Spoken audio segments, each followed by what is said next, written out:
이걸 어떻게 해석할 건가 고민을 하다가 민주당이 전화를 좀 돌려봤습니다. 이게 살려달라고 하는 의미가 뭘로 보이냐.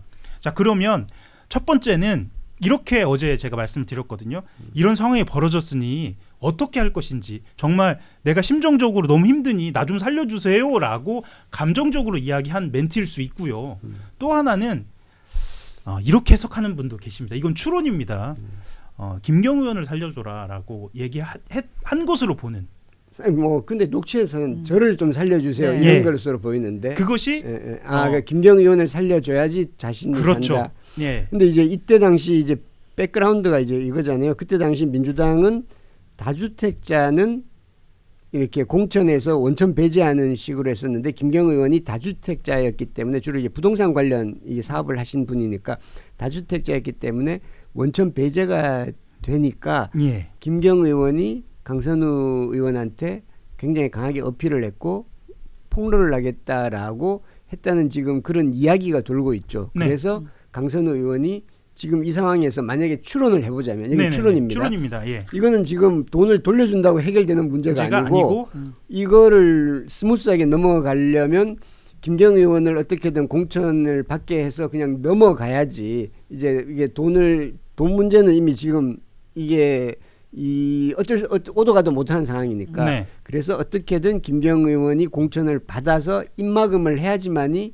이 문제를 넘어갈 수 있겠다라고 우리가 추론을 해볼 수 있는 추론을 거죠. 해볼 수 있죠. 그래서 예, 그렇게 추론이 가능합니다. 김병기 의원한테 가서 어떻게 좀 해주세요라고 한 거고. 예, 그러니까 이 살려달라라고 하는 이 말에 대해서 사실 민주당 의원들은 이 당시에 지방 선거가 어떻게 이루어지는지 이걸 이야기들을 하더라고요. 그러니까 공천에서 아예 배제되는 상황을 정치적으로는, 그러니까 이렇게 표현하면 어떻게 들릴지 모르겠습니다만 정치적으로는 이제 끝났다라고 표현한 거죠. 이거를 다시 살려내야 지금 상황이 좀 마무리가 된다라고 이야기한 것으로 추론할 수 있다. 제가 좀 말씀을 복잡하게 드려서 죄송한데 왜냐하면 이게 해석의 영역이라서 저희가 단언할 수 없어서 좀 조심스럽게 말씀을 드리는 거고요. 그리고 이렇게 보는 측면들도 좀 있습니다. 돈을 돌려줄 수 있는 상황이 아니었다. 그렇죠. 예. 지금 뭐 그러니까 돈을 돌려준다는 건 돌려줘서 문제가 돈을 일단 돌려줄 수 없는 상황이라기보다는 네. 이게 밝혀지는 거 여부에 그렇죠. 대한 맞습니다. 두려움인 예. 거죠. 두려움이죠. 네, 예. 그러니까 분명히 김병기 그 당시에 이제 간사도 돈은 돌려줘라. 놓고든 말든 안 받는다고 해도 맞습니다. 그런 얘기는 했기 때문에 돈 문제라기보다는 분명히 김경우 의원이 뭔가 이와 관련돼서 폭로를 하거나 알려지거나 이런 것들에 대한 협박이 있지 않았을까라는 추론이 여기에서 살려달라가 같이 있는 게 아닌가. 네. 이거를 덮으려면 공천을 해줘야 될 거 아닙니까? 그렇죠. 근데 그런 차원에서의 문제 아니었을까 싶은데요. 근데 이제 제일 이제 그 의문이 드는 건 그 네. 부분이죠. 그런데 그 다음 날 단수 공천이 됐어요. 네. 그래서 만약에 이 녹취 파일이 지금 공개가 됐다 하더라도 그래 김병우 의원이 공천을 받지 않았다면 네. 최소한 김병기 원내대표는 이 건에 대해서는 이제 뭐 결백하거나 상대적으로 뭐 자유로울 수 이제 있죠. 자유로울 수 예. 있는데 단수 공천이 어떻게 됐을까라는 그런 의문이 나게 되는 거죠. 자, 그래서 지금 당에서 이걸 굉장히 심각하게 받아들이고 있는 이유가 바로 그 지점이거든요. 수사가 들어간다면 단순히 김경 시의원이나 강선우 의원 그리고 김병기 의원 불가피하다. 그런데 여기에 그치는 게 아니고 당시의 공천 과정을 다 들여다볼 수도 있겠다. 그것이 수사의 수순일 수 있겠다 싶어가지고 사실 당에서 위기감이 좀 더 커진 상태고 오늘 전화 돌려보니까 자진 탈당해야 하는 거 아니냐라는 의견들도 좀 있더라고요. 누가? 지금 문제된 강선우 의원과 김병기 의원은 자진 탈당해서 그러니까 뭐 예전에 보통 혐의를 벗고 나서 돌아오라 이렇게 수순을 밟아야 하는 거 아니냐라는 의견들도 오늘 아침에 뭐 전화를 한 2-3명 정도 돌렸는데 공이 그렇게 이야기를 하더라고요. 만약에 수사를 한다면 수사기관 입장에서는 그러면 김경우 의원이 강선우 의원에게만, 강선우 의원은 그 강서구 지역 국회의원이니까 강선우 의원뿐만 아니라 뭐 안 그랬을 수도 있습니다. 안 그랬을 수도 있는데 다른 공천위원들과 다른 사람들한테는 돈을 주진 않았을까 이런 의구심을 가질 수 있는 거고요. 수사 과정에서 합리적인 의심일 수도 있고요. 그리고 진행자께서 말씀하셨지만 이게 지금 공천이 됐잖아요. 그렇죠. 단수 공천이 됐기 때문에 사실은 그렇게 수사가 방향성을 잡는 것이 불가피하다 이렇게 보고 있는 거죠. 당뿐만 아니고 여권 전체에서 이 사안은 굉장히 심각하게 보고 있는 것 같습니다. 그러니까 지금 방금 말씀하신 대로 수사가 좀 확대가 되면 내년 지방선거 영향도 좀 있을 것 같다. 이건 그래서 탈당 이야기까지 좀 나오고 있는 것 같습니다. 이게 돈과 그리고 공천에 비해서는 이게 중요도가 좀 떨어질지 모르지만 이 민주당 내에서는 예. 녹취 부분에 대해서도 굉장히 좀 민감하게 조금 반응하는 것 같더라고요. 예를 들면 이게 김병기 의원이 예. 녹취를 한 거잖아요. 네. 이제 물론 이제 그 사안의 그 백그라운드를 제거하고 보면 의원이 정말 이렇게 궁지에 몰려서 도움을 요청하는데 물론 이제 그 도움이 그 합당하거나 정당한 도움을 요청한 건 아니라고 봅니다만은 어쨌든 도움을 요청하는데 그걸 녹취를 했으면 왜 했을까? 물론 이제 이것도 이제 김병기 원내대표가 한 건지 아니면 다른 보좌관이 한 건지 모르겠습니다만은 녹취를 왜 했을까? 그리고 이것이 어떻게 공개가 됐을까? 물론 이것도 이제 보좌진과의 지금 갈등 관계에서 흘러나온 게 아닌가라는 추정은 됩니다만은 그런 부분들도 민주당 내에서는 좀 민감하게 반응하는 것 같아요. 일단은 그런 이야기를 하더라고요. 이제 우리 변호사님께서도 이 공천 과정에서 이제 윤리위나 이런 경험이 있으셔서 네. 아마 이게 얼마나 예민한 문제인지 더 생생하게 전달을 해주실 수 있을 것 같습니다만 공관위 간사라는 자리는 이렇게 예민한 일이 벌어졌을 때 꼭 증거로 남겨야 하는 그런 상황일 수도 있다. 그리고 그것이 국정원의 인사처장까지 한 경험상 그냥 넘어갈 수는 없고 본인이 업무의 차원에서 남겼을 수도 있다라고 이야기하는 것이 일부가 있고요. 다른 쪽에서는 사실 이것도 추론입니다만 이 상담이 첫 번째가 아니었을 수도 있다. 이런 이야기도 합니다. 뭐 전화로든 아니면 다른 상황이로든 그래서 녹음의 필요성이 있었을 수도 있겠다. 그래서 이제 녹취 부분만 보면 여기서는 김병기 그때 당시 간사가 자신은 아이고 어떡하다 그랬냐 그렇게 하면 안 되지 돈을 돌려줘야 되지 나는 도와줄 수가 없어요 라고 해서 이 녹취 부분에서는 김병기 간사가 잘못한 게 크게 보이지 않습니다. 물론 이제 그 이후에 이제 이걸 공개하지 않거나 이제 문제 삼지 않고 덮었던 부분은 이제 또 문제될 수가 있겠지만 나중에 이것이 드러난다면 하여튼 뭐 그런 여러 가지 의문점이 많이 남는 것이고 뭐 당내에서도 감찰을 하겠지만 그것과 상관없이 아마 수사도 지금 불가피한 상황 아닌가요? 이미? 한 가지만 더 말씀을 드리면 이런 걱정도 있습니다. 녹취가 여기까지일 것인가? 그렇죠. 왜냐하면 이런 예민한 상황이 정말 여기까지일 것인가?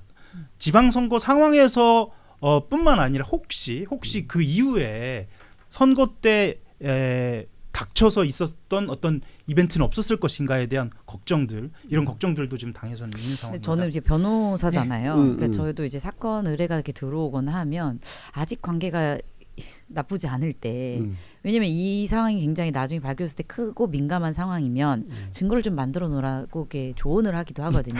아 진짜로. 이혼 상담할 때 그런 거 많이 이혼뿐만 아니라 이렇게 좀 예민하고 첨예한 문제일 때 사실은 이렇게 뭐 돈 문제가 왔다 갔다 한 것에 대해서 일단 알고 있다면 공범으로 막 이렇게 취급이 되는 경우들이 많기 때문에 김병기 간사의 입장에서는 그 당시 제 생각엔 나는 조언을 하는 자였고 이거에 대해서 돈을 받거나 이런 건 없었다라는 증거를 자연스럽게 남겨놓으려는 시도가 있지 않았을까라는 생각은 좀 있고 그거 지금 이게 솔직히 본인이 발설한 건 아니지 않습니까? 그렇죠. 네 그렇다면 그때 그 보좌관 중에 한 명이 이제 변호사라고 하는데 지금 제가 추론을 해볼 경우에 그 변호사가 이런 이야기를 상의를 하거나 알았을 때 뭔가 하나 남겨두는 게 좋지 않으시겠습니까? 라는 조언을 했지 않았을까? 그렇다면 그 변호사랑 또 이걸 한번 상의를 할 수 있잖아요. 이런 문제도 있지 않았을까? 물론 뭐 여기 다 추론의 영역입니다. 그리고 이것도 추론의 영역입니다만은 김경시 의원이 강선우 의원과의 녹취도 있지 않을까요? 자신이 그걸 주면서 이거를 증거로 남겨서 이렇게 쥐고 싶다는. 지금 김경시 의원의 단호한 태도로 봤을 때는 충분히 추론이 가능한 상황입니다. 그리고 사실 뭐 사업을 하는 분들이 뭐 다 그렇지는 않습니다만 이 김경시 의원 같은 경우에는 아마도 이 건설 쪽 사업을 하면서도 그렇고 이후에 이 과정을 진행하는 과정에서도 그렇고 또 시의원이 된 이후에도 그렇고 또 특히나 김민석 총리를 뭐 내년 지방선거에 밀어준다 뭐 이런 의혹에 휩싸였을 때도 그렇고 녹취들이 좀 있는 것으로 충분히 추론이 가능한 상황입니다. 예, 알겠습니다. 뭐 어쨌든 이제 원내대표는 사퇴를 했고 그래서 이제 1월 11일 날 원래 최고위원 선거가 있는데 이때 원내대표도 같이 뽑는 걸로 돼 있죠. 오늘 아침에 또 전화를 돌렸는데 후보들 물망에 오르는 후보들이 몇 명 있어요. 여러 명, 제가 지금 기억나는 대로 네. 말씀을 드리면요. 백혜련 의원이 있고요. 한병도 의원이 있고 갑자기 지금 한 분이 생각이 안 나는데 이현주 의원이 있습니다. 이현주 의원은 나중에 이제 한거가 됐죠. 그리고 근데 박정 의원이 또 있죠. 조승래 지금 현재 사무총장. 네. 그리고 서영교 의원까지도 이제 거론되더라고요. 자 서영교 의원까지 거론이 되는 이유가 있습니다. 왜 그러냐면 어제만 해도 사실 원내대표가 5개월짜리니까 뭐 5개월짜리면 누가 하겠냐라고 얘기를 했는데 자 규정을 찾아보니까 한 번 더 할 수도 있지 않냐. 그러니까 연임이 불가능한 규정은 없습니다. 연임 할 수 있겠죠. 그렇죠.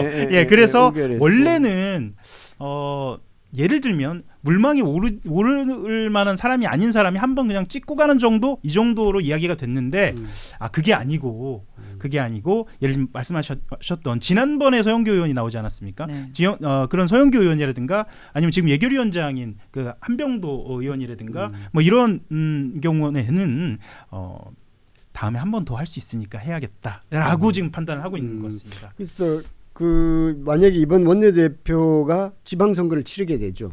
지방선거에서 지금으로서는 뭐 현재까지는 민주당이 크게 이길 가능성이 높아 보이니까 그렇게 해서 지방선거를 이긴 원내대표면 아마 스무스하게 연임을 할 가능성도 뭐 없지 않아 있을 보이긴 해요. 그리고 지금 현재 상황이 말하자면 당내에서 봤을 때 특히 원내에서 봤을 땐 위기 상황이지 않습니까? 이 상황을 잘 수습을 한다.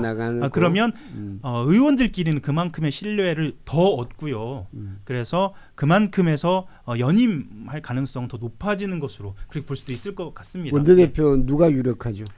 제가 말씀드린다고 뭐 어떻게 되겠습니까마는 지금으로서는 한병도 의원하고 백혜련 의원하고 이렇게 뭐 두 후보들을 놓고 고민들 하는 분이 많고요. 거기에서 이제 박정 의원이라든가 오늘 이제 서영교 의원 이야기가 나왔으니까 본인이 본격적으로 어떻게 뛰느냐에 따라 다른 것 같습니다. 사실 원내대표 선거는요 기자들이 전망하기 굉장히 어렵습니다. 제일 예측하기 힘든. 왜냐하면 뭐 이건 국민의힘이나 맞습니다. 민주당 양쪽 다 마찬가지예요. 이게 의원들의 마음이니까. 맞습니다. 그리고 이 개파하고도 좀 상관이 없습니다. 정파하고도 상관이 없고 사실은 반장 선거라고 이렇게 이야기를 할 정도거든요.